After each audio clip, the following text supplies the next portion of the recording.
नुकत्याच पार पडलेल्या विधानसभा निवडणुकीत ओबीसी आमदारांचा टक्का वाढल्याचं दिसतंय।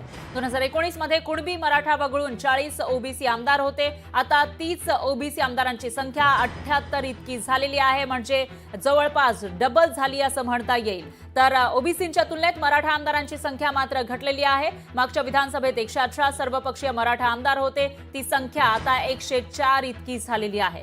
तर ओबीसी प्रवर्गातून आरक्षणाच्या मागणीसाठी मराठा समाजाचे नेते मनोज जरांगे पाटील यांच्या राज्यामध्ये वर्षभर आंदोलन धगधगत होतं। मात्र विधानसभा निवडणुकीमध्ये मराठा आमदारांची संख्या घटल्याचं दिसतंय आणि ओबीसी आमदारांची संख्या वाढलेली आहे। आश्चर्य म्हणजे एकट्या भाजपचे 43 ओबीसी आमदार निवडून आलेले आहेत, त्यामध्ये विदर्भ आणि खानदेशचा मोठा वाटा आहे। तर मागच्या विधानसभेत भाजपचे 24 ओबीसी आमदार हे निवडून आलेले होते आणि यावेळेला भाजपचे जे ओबीसी आमदार आहेत त्यांची संख्या वाढल्याचं दिसतंय आणि एकूणच जे ओबीसी समाजातून येणारे आमदार आहेत त्यांची संख्या ही दुप्पटच्या जवळ गेल्याचं आपल्याला दिसतंय।